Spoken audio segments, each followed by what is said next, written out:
అమరావతిలో సొంతింటికి సీఎం శంకుస్థాపన. కుటుంబ సభ్యులతో కలిసి పూజలు చేసిన ముఖ్యమంత్రి చంద్రబాబు. తరలివచ్చిన అమరావతి రైతులు. శంకుస్థాపన కార్యక్రమంలో సీఎం చంద్రబాబు, భువనేశ్వరి, దేవాంశ్, మంత్రి లోకేష్, బ్రాహ్మణి. అమరావతిలో సొంతింటి నిర్మాణానికి ముఖ్యమంత్రి చంద్రబాబు బుధవారం శంకుస్థాపన చేశారు. ఉదయం కుటుంబ సభ్యులతో కలిసి నిరాడంబరంగా కార్యక్రమాన్ని పూర్తి చేశారు. ఇంటి నిర్మాణం కోసం ఇటీవల వెలగపూడి రెవెన్యూ పరిధిలోని ఈ 6 రోడ్డు పక్కన 5 ఎకరాల స్థలం కొనుగోలు చేశారు. ఉదయం 7:30 కుటుంబ సభ్యులతో కలిసి చంద్రబాబు ఈ స్థలం వద్దకు చేరుకున్నారు.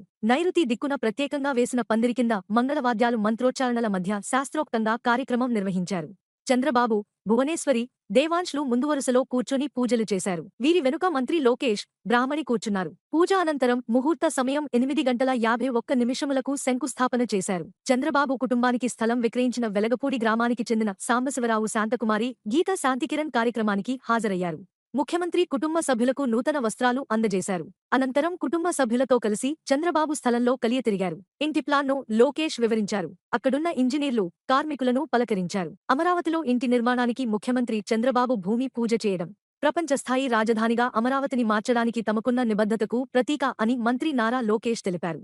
ఇది తమ కుటుంబానికి ఎంతో భావోద్వేగంతో నిండిన రోజు అని ఎక్స్లో పేర్కొన్నారు. ఎంతో గర్వం, కృతజ్ఞతలతో భూమి పూజ కార్యక్రమంలో నా తల్లి భువనేశ్వరి, బ్రాహ్మణి, దేవాంశ్ లతో కలిసి భాగస్వామ్యం కావడం ఆశీర్వాదంగా అనిపించింది.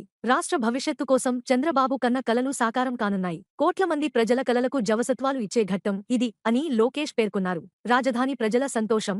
తమ ప్రాంతంలో చంద్రబాబు కుటుంబం సొంతిల్లు నిర్మించుకోవడంపై రాజధాని ప్రజలు సంతోషం వ్యక్తం చేశారు. కార్యక్రమానికి పెద్ద ఎత్తున తరలివచ్చిన రైతులు జై చంద్రబాబు జై అమరావతి అంటూ నినాదాలు చేశారు. చంద్రబాబు, లోకేష్లు కాన్వాయ్ ఆపి వారి వద్దకు వెళ్లి ఆప్యాయంగా పలకరించారు. ఈ సందర్భంగా వారు శుభాకాంక్షలు తెలిపారు. వెలగపూడిలో నూతన గృహ శంకుస్థాపనలో సీఎం చంద్రబాబు, భువనేశ్వరి, దేవాంశ్, కార్యక్రమానికి తరలివచ్చిన రైతులకు అభివాదం చేస్తున్న మంత్రి లోకేష్.